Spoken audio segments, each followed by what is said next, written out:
And anybody else? Free dinner with Perl luminary type folks. I have plans. All right, so welcome to an introduction to Git for developers and non-developers. Hi, I'm John. Most places on the internet, I'm known as GeneHack. If you happen to tweet about this talk, go ahead and use my handle so that I know what bad stuff you're saying about me. In my day job, when I am not giving awesome conference presentations, I am the Vice President of Technology for Infinity Interactive. We're a custom software development, technology consulting, and training firm. You may know us from the app that has the time zone bug that's getting fixed. So let's start out with an audience survey. How many people identify as a non-developer? Nobody. How many people identify as a developer? Most of the audience. How many people identify as something in between? The remainder of the audience. Good. How many people have no experience at all with Git? One hand, couple hands. Some experience, a lot of hands. You consider yourself a Git expert? All right, the guy in back, you don't get to ask questions. For those of you with some Git experience, how many of you feel anxious about using it or when you're using it, like you're going to do the wrong thing? Few hands. Okay, so this talk is for you. My goals for this talk are to simplify and demystify Git. Open source in general, Perl in particular, but open source in general, desperately needs contributions from non-developers. We need contributions from UI people. We need contributions from graphics designer people. We need non-developer contributions. But anxiety over having to use Git to contribute to a project can slow down or block otherwise helpful contributions that might happen. So I'd like to help people understand Git a little bit better to kind of work to reduce some of that barrier to entry. So that's the goal for the talk. I'm going to talk about how you get a Git repository to work on. I'm going to talk about adding and changing files, sending your changes back up to the original repository, a little bit about branching and merging, a little bit about ways to save your bacon when your Git checkout gets screwed up, and then some additional resources. This is a tough topic. There's a lot of jargon. I'm going to try to call out and explain the jargon as I use it for the first time and try to explain things in different terms that are normally used to explain Git. I'm also going to try really hard to avoid saying just, simple, or easy. I will probably screw that up at some point, in which case you should yell at me or throw things. Because there's nothing that is just simple or easy about Git. Git is my poster child for my strongly held belief that programmers should not develop user interfaces for normal people because they're bad at it. So what is Git? If you put this out on the internet and do a search on it, you will find out that Git is a distributed revision control system, which is a definition that has the unique combination of being 100% accurate and also being completely useless unless you know what these words already mean. So if you didn't know what a distributed revision control system was, you might react like this. This is my dog. Just what? What does that actually mean? So let's break it down. Let's take the second part first. Revision control system. What's a revision control system? A revision control system is just a fancy CS jargony way of doing track changes. Who's used track changes, like in a Word document or a Google Doc? That's all revision control is. Like, you change something here, I changed revision control system to track changes, and there's a little note over here that says it got changed and it was me that did it, and there's a timestamp. That's all a revision control system is. Revision control systems, which include things like RCS, CVS, SVN, Microsoft's Team Foundation server, Git, etc., are a fundamental building block of modern software development. Brief aside, how many of you are students? Any students? No students. Any teachers? A couple of teachers. Okay. This stuff should be taught in school, in CS programs, MIS programs, IT programs. Like if you have people that you are teaching to computer and you're not teaching them revision control, you're doing them a vast disservice. I am super tired of having to spend the first month of onboarding every new intern and junior developer teaching them how to use Git. It sucks and it's annoying. So if you have any influence over curriculum, you should be teaching people this stuff. Sorry, end of rant. Back to definition. So the other part that we skipped over before is distributed. So what's distributed mean? All distributed means is spread out on the internet. across multiple people. So a distributed revision control system is really just a fancy way of saying track changes spread out across the internet. It's nothing complicated or terribly complex. Another brief aside, you might think that Git is for code, but it's not. It's not only for code. It's a very nice fit for any sort of text-based stuff that changes over time, where you're interested in keeping track of those changes over time. So it's great for websites. It's great for conference presentations. I keep all my conference presentations in Git. It's great for your resume. It's great for recipes. I keep my recipes in Git because if you are a cook, you know after you cook something, you probably tweak it. It's like, oh, this needed a little bit more garlic, a little bit less pepper. Git will even work okay with binary formats. I keep some photos in Git. It's just a little bit harder to see what changed between each revision, although there are tools that will help you do that. Git is also not GitHub. It's not GitLab. It's not Bitbucket. It's not SourceForge. Git underlies a lot of those stuff, but those sites also have a bunch of project managey stuff built up around them. The nice thing about focusing on learning Git is if you know how to use Git, you can figure out how to use all these sites because Git is kind of underneath all of them. And this slide just says what I just said. Learning the basics of Git will help you regardless of what Git hosting platform you're using. So I encourage you to focus initially when you're trying to learn Git on just learning the basics of Git and only then focus on the Git hosting site that you or the project you are working on or your work uses. So how do you get Git? I really want to try to avoid saying Git too many times because it gets very repetitive. But if you don't have Git installed, you need to get it and install it. You do that at the intuitively named git-scm.com. I will post all these slides later, and I will tweet out the link to the slides after I post them, so you don't need to worry about trying to write these down. But git-scm, the SCM stands for Source Code Management. And if you go to git-scm, they have a nice little browser detecting thing that will give you a download link for whatever operating system you happen to be on. If you're running something with a package manager like Linux, or if you use Homebrew on your Mac, just using that to install Git may be easier. It is in there. You might also notice, if you have good eyes, that they have links down here to Mac GUIs. So there are GUI tools for using Git. I thought about this for a bit when I was writing this talk, and I decided that I was going to give all the examples in the talk in terms of the command line. That was largely because when you do a search, and at some point you will do a search on the internet to try to get help with something with Git, all the examples you're going to find when you search online are in terms of the command line. So you need to know kind of how to use the command line in order to avail yourself of the help that is available. Additionally, showing a GUI in addition to the command line examples would effectively have the amount of stuff I can talk about because I would have to show both. And there are a bunch of Git GUIs, and by not talking about them, I avoid having to look at all of them and develop an opinion about which one I should talk about. And if nothing, I am not lazy. If you're not familiar with the command line interface, or the CLI, it's a very useful skill to have as an open source contributor, even as a non-developer. Tracy Osborne, who's written some really nice intro to web design and web programming books, just recently released a free ebook called the Really Friendly Command Line Intro. That's freely downloadable at hellowebooks.com/learn-command-line. Again, slides will be available later, so don't feel like you have to copy that down. So once you get installed, before you can do anything else, you need to tell Git who you are. And you do this using a command called git config. Git config is a Git command line or Git command for modifying configuration values. And in this case, we're using this -- global flag to tell Git, I want to update the configuration for the Git tool across all of the repositories I'm ever going to use.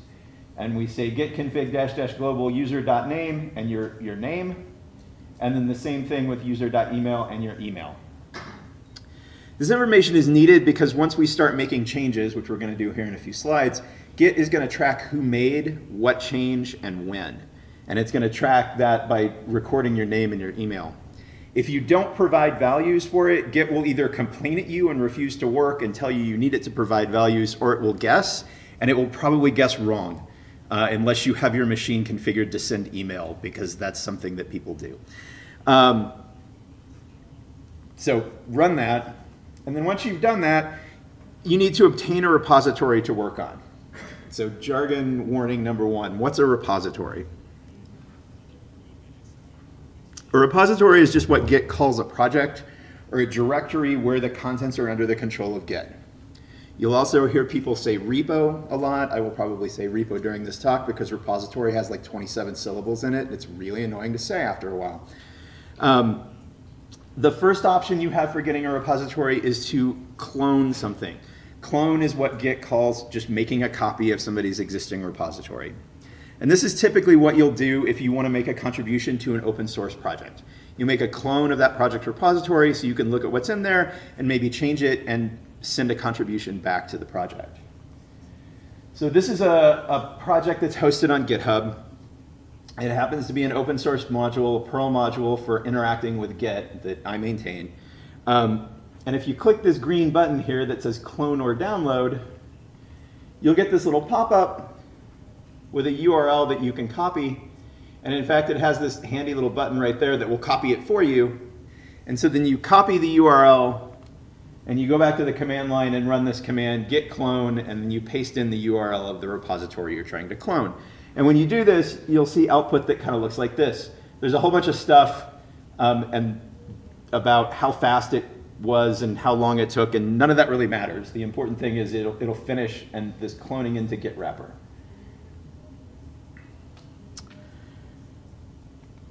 Your second option for getting a repository is to create a fresh new empty repository on your machine. And you do that with the git init command. You say git init and then whatever the name of your project is going to be. And that looks like this. Git init my project, and it says, oh, I initialized an empty git repository at this path. And I did this in my home directory, so it just made it right in my home directory. And if I look in there, you can see there's nothing in there other than this .git directory. The only thing in the .git directory is a whole bunch of stuff that Git uses to track all the meta information about the repository. You can completely ignore it and never need to look at it. But if you ever want to take this directory and make it not a Git repository anymore, blowing away that .git directory will do that. Okay, so now we have a repo. Let's add a file to the repo. Let's continue pretending we're working with my awesome project.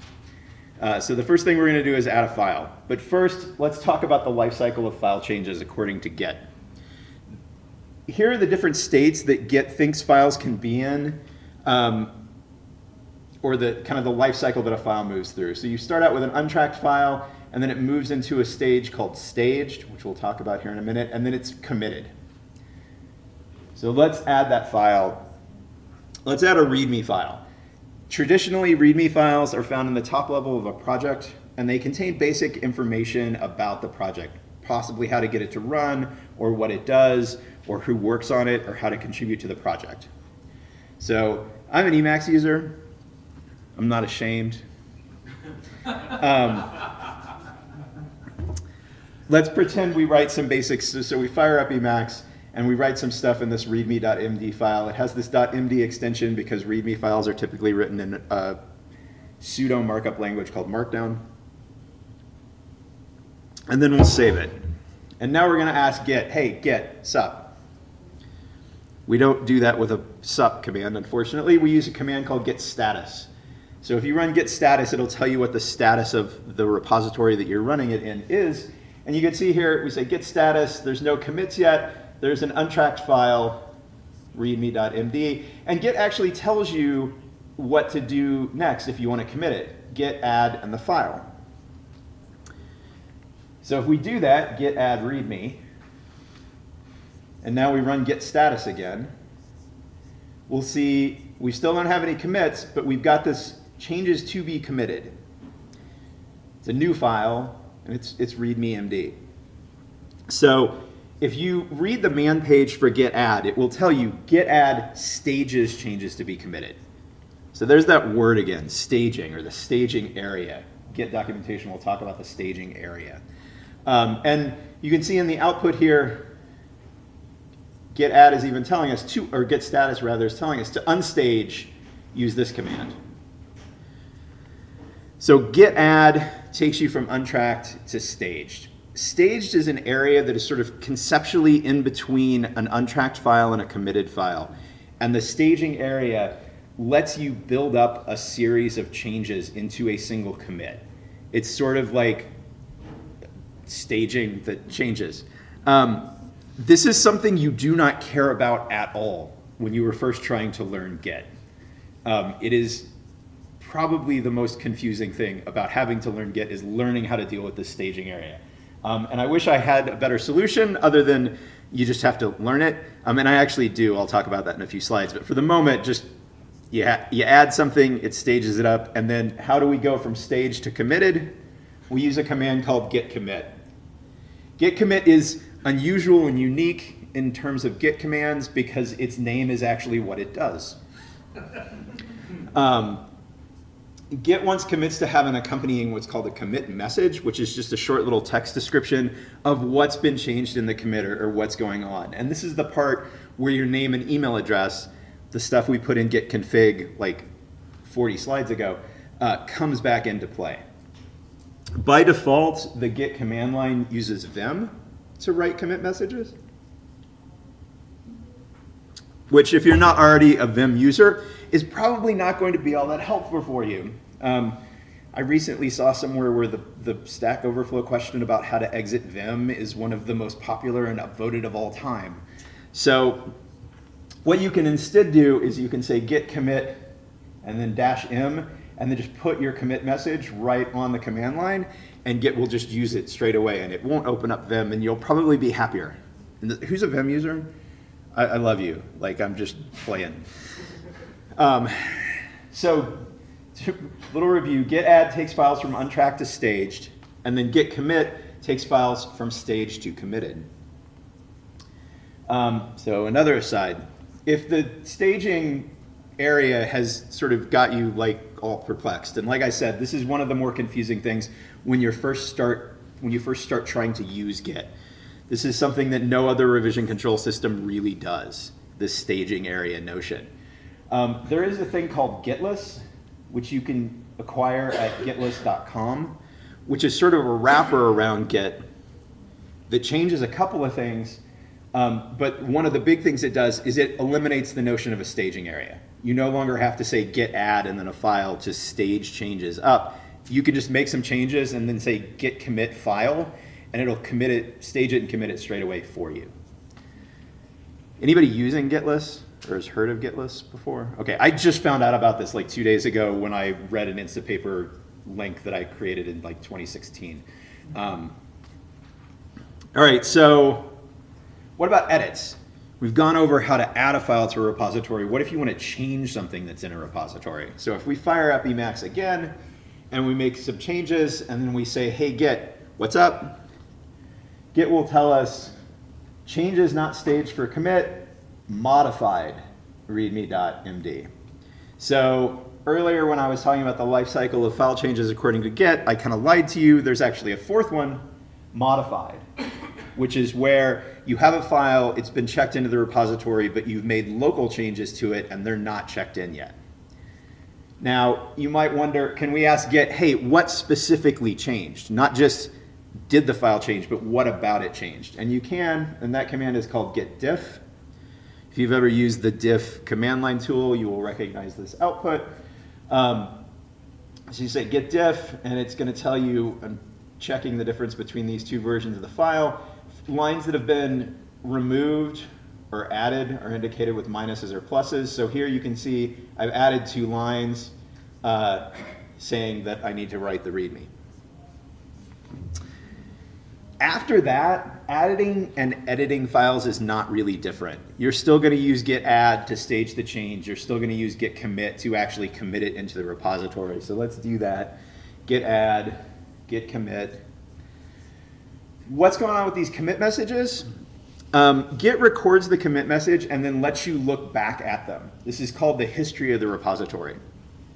When you're first getting involved with an open source project that you haven't worked on before, taking a little bit of time to read back over the recent history of the repository is a really good way to get up to speed with the project. You'll see kind of what areas of the project are under active development, what areas haven't been changed in a while. You can get a feeling for which people on the project are actually making the code level changes, which is frequently not the people who are the noisiest on the project mailing lists. And you can even get a feeling for people's personality by kind of how they write their commit messages, whether they tend to be more loose or whether they're highly structured. So the command to look at the history is git log. And when you run it, it ends up looking like this. So you can see it's in reverse chronological order. First we have the commit adding the README, and then we update the README with a fixme. You can run that git log command with a -p flag. The -p stands for patch. And what this will do is it'll, in addition to the commit message, it'll show you a diff for every change as well. So you can see here in the first commit, or sorry, the most recent commit, I'm adding those 2 lines. This is the diff we saw before. But here, this is the initial commit, and we're adding the first line for the first time, and it's actually being diffed against dev null because this was the commit that added the file. Question? Can you restrict the date range, or how would you restrict it to just the last 5 days? You can restrict the date range. I don't remember what the flag for that is off the top of my head, but it is insanely flexible, and you can do like relative dates, relative date offsets. So it would literally be like git log, excuse me, git log -- something 5D. I just don't remember what the something is off the top of my head. Also, by default, Git dumps in US, but it's not. So I just look at the ones that matter and then I just quit. I'm just thinking, 300 changes or 2,000 changes later, you're going to get that aesthetic result. Yeah, the demand page for git log is a gazillion. Yeah. But Yeah. a lot of it is like you say, you say 5 days, or you can say yesterday, or you Yeah. can say last week, and it knows that. You can give it a you can give it a range, for example, too. So a few more concepts that I'm not going to go into quite as in depth, but I felt like I needed to mention. Branches. A branch is just a new. I said just. A branch is a new working copy of your repository. So to continue with our track changes sort of metaphor, if you've ever worked on revising a Word document with someone else and you're emailing versions of it back and forth, you know that you might start off with document .x, but eventually you end up with document -final John's changes really final v2. This is a branch. Branches allow you to make changes to your repository in sort of an exploratory or experimental kind of way without underlying that underlying master copy. So if you ever play video games, it's like having a save point, right? I'm about to get my ass kicked by the big monster. I'm going to save here so that I can start over from this known point. Completely intuitively, the way you make a new branch in Git is by using the checkout command with this -b flag that says create a new branch. And this will make a new branch and put you on it. Once you have a branch and you've made done some work on it, if you're working on an open source project, you may need to push that branch. Not this kind of pushing, different kind of pushing. If you recognize this video, you're old. Pushing just means sending changes from your copy of the repository to some other copy of the repository. And that other copy of the repository is called the remote. The command you use to do this is just git push. And I just said that.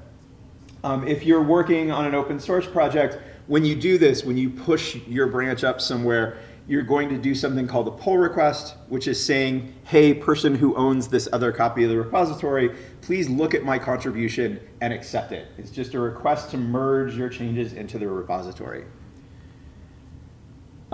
There may be a code review step, there may not be a code review step, but at some point you're going to need to merge, or somebody's going to need to merge your branch back into what's called the master branch, which is the main trunk of development. And you do that with these 2 commands. You check out the master branch, and then you say git merge and the branch name, and that will handle the merging for you. Depending on the project or your workplace, there may be specific rules around how that specifically has to happen. I'm not going to go into that. So what to do when things go bad? Because when you're working with Git, things are going to go bad. There are two fixes, in my experience, that almost always work. Step number one is to Google for solutions, because odds are someone else has had this problem before. You've probably not broken Git in a completely novel way, although possibly. But before you try out random internet solution, what you need to do is make a copy of your repository. And when I say make a copy of your repository, I just mean on your local hard drive. Run like cp-r repo, repo2 or repo.back or whatever. So because you've got things into bad state somehow, and you're going to try some random command from the internet. In my experience, there's about a 50-50 chance that it will either fix things or it's going to make them incredibly worse. And if it makes them incredibly worse, you want to get back to the original just broken state. And that's what having this copy lets you do. And if it fails, throw away the copy and try the second Google hit and keep doing that for a little bit. Once you get down to like the fourth or fifth Google hit and you still haven't fixed it, instead of copying your repository directory, rename it.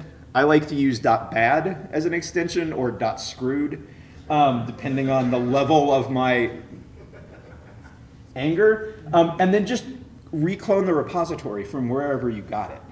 This doesn't work if the repository is local only, but that's fairly rare when working with Git. Just make a new copy, and then any changes that are in the screwed up copy of the repository that you hadn't committed yet, you could just copy those over in the file system, check them in the new copy, just start over. I will say I am a fairly sophisticated Git user. I've been using Git for over 10 years. I've given multiple, probably 10 at this point, talks at conferences about Git, about various aspects of Git. I've led all-day trainings on Git, and I've managed to screw up repositories so badly that I've done this like more than once in the last 12 months. So there is no shame in this, right? There are some times when a repository gets screwed up so badly that I know how to fix it, but it's just not worth the time because some of the fixes get lengthy. All right, so we've scaled mountains today. To review, Git status is how you ask Git what's going on in the current copy of your repository. Git add is how you add a file to the staging area to get it ready to commit. Git commit is how you actually commit it into the history of the repository. Git diff will show you the difference between what's in your working copy and what's in the recorded commit of the repository. Git log will show you the commit messages and possibly the diffs associated with the history of the repository. That should say git checkout is how you make a branch. It says git branch because I really hate that git checkout is how you make a new branch. Git push is how you send changes from your repository to a remote or a different copy of the same repository. And then git merge is how you merge a branch back into another one once you are done doing what you're doing on the branch. A few additional resources. That picture is a little dark, but it's a picture of beer. Beer is frequently a useful resource if you're working on Git, if you happen to be a person who drinks beer. Git-SCM is where you can obtain a copy of Git for your very own. HelloWebBooks.com learn command line is where that really friendly command line intro is located. Recommended if you're not familiar with using the command line. GitHub is a Git hosting site. They also have this subsite called try.github.io that has this awesome little JavaScript-based console window that will lead you interactively through pretty much all of the Git commands that I have talked about and say, like, you want to do this, and this is the command you need to use, and then you actually have to type it, which I find is a much better learning experience than having me talk at you, is to actually play around with using the tool yourself. So this is highly recommended. Gitlist.com is where you can obtain that wrapper around Git that eliminates the staging area. When you are ready to learn much more about Git to an insane level of detail, there's a free book at git-scm.com, the main Git site, /book. This is an electronic copy of a book called Pro Git that will tell you way more than you wanted to know about how everything works under the covers with Git. So when you're ready for the deep dive, this is a good place to start. I wanted to say thanks to the organizers for accepting the talk. Thanks to all of you for coming to the talk. Thanks to my employer for paying to send me to give you the talk. We are looking to hire a QA lead, so if anybody knows a QA lead or would like to be a QA lead, please find me and talk to me about how we can make that happen. Total commercial aside, I'm on the talks committee for a different conference called Seagull, which happens in Seattle in, I think, November this year. Our call for proposals is open right now. We would love to have you talk. We're particularly looking for first-time speakers or members of underrepresented communities. It's in Seattle. It's free to attend. And I've got plenty of time for questions.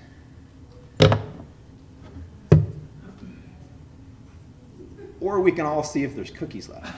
They're all gone. Way to screw that up. I was just trying to make it easy for people to walk out. Like, just joking.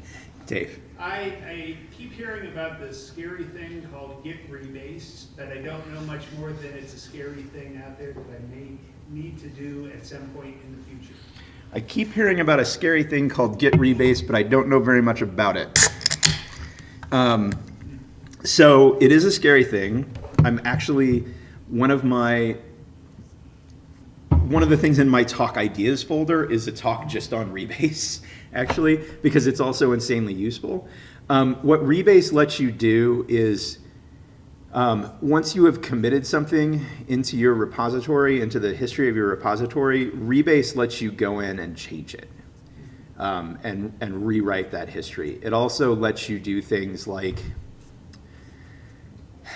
I really need a whiteboard for this. When you make a branch off of the main chunk of development, and then you make some commits onto that branch, and then the main chunk of development also advances with other commits, another thing you can do with rebase is you can basically pick that branch up and move it to a different point and effectively say, actually, let's pretend that instead of starting this branch last week, I started it today with where this is right now. And sometimes that's something you need to do. There are some workflows where people rebase before merging a branch, because and what that will do for you is it effectively linearizes your commit history so that it looks like everything is one neat line as opposed to a crazy spaghetti mix of branches. But that's a whole, I can't go into specifics because it's like a whole other talk. But it is kind of also, I think, it is not something you need to know anything about to use Git at a basic level of making changes and committing them and sending them to a remote to contribute to an open source project. You don't need to know anything about rebase. It is probably the first thing that you need to learn if you want to go from beginner level Git to like medium or even into advanced Git. Rebase is probably the biggest, I don't know, it's kind of like going from a handsaw to a power miter saw, if you will. What workflow would you use to deploy from a dev environment to a production environment? What workflow would you use to deploy from a dev environment to a production environment? It totally depends on what you're trying to do. Like workflows that I have used in the past, we've had, and it depends on sort of what your build system is. Are you building manually, or you've got a CI system set up? Like we have things set up at work. I don't know what grassroots is. We have stuff set up at work where, so we use the Atlassian stack. So the source code control server is called Bitbucket, but it uses Git, and the continuous integration server is called Bamboo. So we have projects where Bamboo is configured so that when somebody pushes to the master branch of a Git repository, it checks out the repository, runs the build, deploys the code to staging environment, and then it gets QA'd. Other people will like have different opinions about this. I am not a fan of automated deploys to production without a human in the loop. So we don't automatically deploy to production. It's always a manual promotion from an earlier staging environment. But we'll have You know, the last big project I worked on, we were using a workflow called GitFlow, which is basically involves setting up you have a master branch that's always ready to deploy, and then you have a dev branch where you're building up the changes that you're working on in the current sprint. So we would have the dev branch set up so that anytime somebody merged something back into the dev branch, that would automatically deploy to the dev environment. And then when the dev branch got merged into master at the end of the sprint, that would deploy to staging.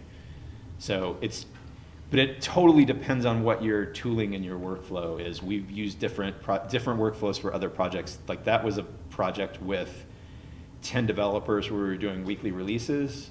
If we have a project that has like 2 developers and not a regular release cycle, it's a totally different approach. That's what I was going on. Yeah, I mean,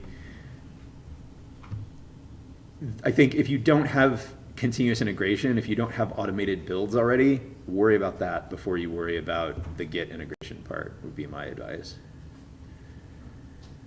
Yes, sir. Have you done anything with Git SVN? Have I done anything with Git SVN? Not for a while. There was definitely a period where it was necessary to use that. So Git SVN, for folks who don't know, is a tool that will let you interact with a Subversion repository, which is another revision control system, using the Git command line tools. Excuse me. In my experience, it mostly works. It gets funky around Subversion branching, but people didn't use branching that much with Subversion. And inevitably, it will get screwed up, right? What you will find is that at some point it will be working fine, something will happen, and it relies on doing a lot of tracking of stuff outside of SVN. At some point that gets bollocksed. And really the only thing you can do at that point is just reclone from SVN and start over. I don't know why. I suspect that under the hood the whole thing is a giant kludge. And I would recommend just converting off of SVN as quickly as possible. I would love to. 2018 is calling. Like, is SVN even maintained anymore? It's a legitimate question. I don't know. I don't know. We're like frozen in some ancient version of SVN, and I don't think we're ever going to move into anything more modern. Just do I it. converted from CDS last year. Right, it's laughable. It's terrible. But the same sort of issue, like we just couldn't get any inertia to get moved, and it was really just a rip the Band-Aid off Yeah. thing. And it pissed off a lot of people, but we are so much better off. Yeah. Right now, I'm basically maintaining an SVN clone of some software, and then I dupe that into a Git, make my changes there, and track everything locally. And then when I'm happy with that, I copy back over into the SVN and check that in. It is painful. That's the reason I'm wondering if there's any better mechanism for doing that, because I think we're at like version 1.7. Git SVN is the official answer to that. That or like get buy-in from technical leadership, because like the gentleman said, you're never going to get everybody to agree, but if you can get the person in charge to agree, like it pretty much ends up having to be done by fiat. Like you are not going to build up consensus because there's always going to be some grumpy old bastard like Adler who's just like, stay on Subversion. That's kind of what I was coming to the conclusion of. Yeah, Dave's not actually that grumpy or that old. And I'm pretty sure his parents were married. So it was 3 slanderous lies, really. I'm sorry. Yes, sir. You're going to be the guy who's going to advocate the thing, prepared to do a lot of typing, a lot of work. If you're going to advocate it, you're going to be the forecast involved in actually doing the business. Yeah, I really don't have the time to, that's the reason I was wondering if there was something I could just do on my end that would make the transition from SVN changes and Git changes a little bit easier. I was kind of hoping that maybe Git SVN might provide some guidance towards that. I don't really think it's going to. There is actually a different tool that I think still ships with Git that will, there are things out there that will help you like migrate so that you don't lose the history. It'll migrate your Subversion history into the Git repository. Like that's a solved problem. There are things out there that will do that for you. So you're not going to lose the history at all, but it's definitely you know, you're burning the boats on the shore kind of thing. All right, any other, yes, sir? Are there any, I haven't really paid attention, but are there any other flavor of VCSs out there that threaten to usurp Git at this point? Are there any other flavor of the week revision control system? So, for those of you who are not aware, Microsoft recently brought GitHub, but that's actually kind of not directly related to the question. So there are still some people out there using Mercurial, which is a different distributed revision control system that's actually slightly older than Git, has a few different metaphors for some of the stuff. I ran into something recently, and I don't remember the name of it. SQLite, the code base for SQLite, it's called Fossil. So the code base for SQLite is maintained in this revision control system called Fossil, which I think was written by the primary author of SQLite. It is also totally different than Git. It has basically a bunch more integrated project management stuff. I haven't looked at it at all, and as far as I know, the only project that actually uses it is SQLite, probably anything else that the author of SQLite has ever written. Those are the ones that I know about. I think people still pay for Perforce. Microsoft used to have Visual Source Safe, which then turned into something called Team Foundation Server, which used a different underlying protocol and I don't think was inherently distributed. But in more recent versions of Team Foundation Server, they've actually replaced that with Git. So it kind of, at this point, is, I think, effectively the lingua franca of revision control systems. But it's not something... It's pretty much beat the rollback. It's pretty much beat the rollback. Yeah. I just remember there used to be more controversy. Oh, we're at CBS, ESPN, oh, try Mercurial, try Bizarre, try... Forgot about Bizarre. There's a fairly famous computer science paper called The Rise of Worse is Better that describes two sort of competing philosophies in software design. One is called the New Jersey approach, and the other is called, I forget what it is, but basically, like, on one side you had Lisp, and on the other side you had C. And C won, right? But it didn't win because it was better. It actually won because it was worse. Git's kind of this, I think, in some ways the same thing. But if you haven't, if you're not familiar with the worse is better as a metaphor, seek that paper out and read it. I think that's a good way to understand the Git stuff. Because the thing is, Git is horrible, right? Using it, learning, like, the people who did gitlist.com, it's linked from their site, they actually wrote a paper that was basically, paraphrasing the title, like, why Git's design sucks. It's an interesting read.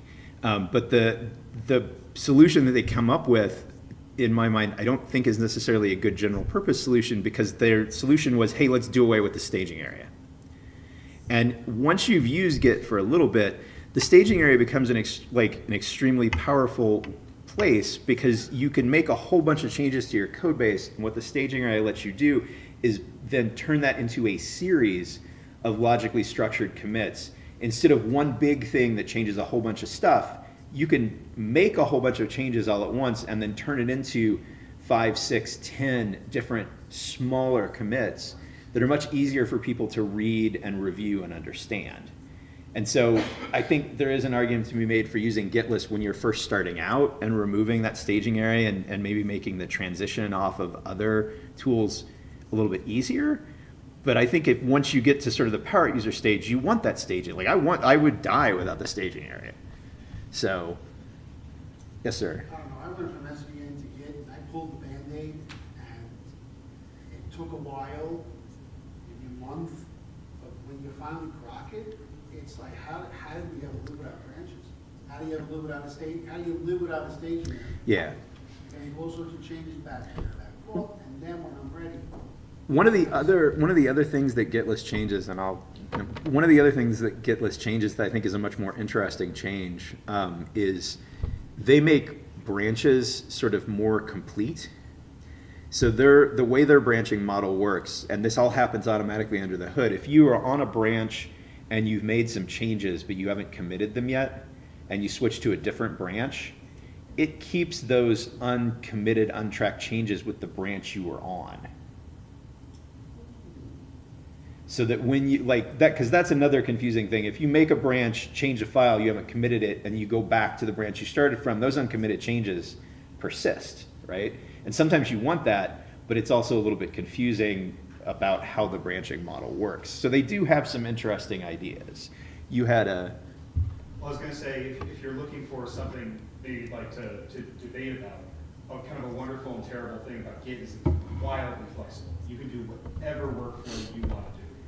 And so some people do branching, some people do branching and releasing, some people do library-based branches. Squashes before merging, and those people are wrong and need to be stopped. Yeah.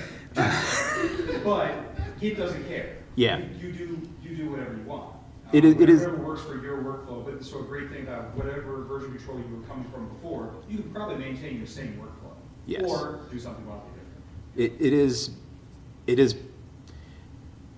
it's sort of a curse and a blessing, right? Because it is very flexible and it does support pretty much any workflow you could come up with, but it means you need to come up with a workflow. And the first workflow you come up with is probably going to be wrong.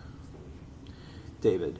And one thing that might convince people who don't want to switch from Subversion to Git and are not going to be swayed by things that they don't know about yet, right? Like, why would I need to do all this branching? Is that silly, but the Git local repository, like you have the entire repository locally, and I found that to be smaller on those cases than just a single Subversion working copy. So yeah, Git is a little bit more space efficient than some of the other, just because of some of the other revision control systems, just because of the way it stores changes. One of the other things that was revolutionary about Git at the time is because you are working with a local repository and only pushing changes to your remote when you're ready to push them to your remote, it means that you can work completely offline and still commit things. Whereas if you remember Subversion, you couldn't commit in Subversion unless you were able to talk to the remote server. That's not an issue with Git. So it's kind of not a thing anymore, but when people first started using Git, there was a whole lot of like, I'm committing from a plane without Wi-Fi because I can. I got time for maybe one more question. Your fonts are wonderful. What do you use? My fonts are wonderful. What do I use? So this is a program called DeckSet. It is a Mac-only presentation thing that lets you write your slides in Markdown, and then it handles all the typography. This font is actually called, make sure. It's Fira Sans is the font. Fira is a freely available font. Fira Sans and Fira Mono for the code bits. But yeah, DeckSet is awesome if you don't mind paying for software. One of the really nice things about it is that it doesn't let you have a lot of control over how things are laid out, which means you don't spend a whole lot of time tweaking things like individual pixel level. It just kind of, you get what you get. And it's, because the files are in Markdown, it's very easy to put them in Git. Bam, back to relevance. All right, thanks everybody. I'm here all week. See you around.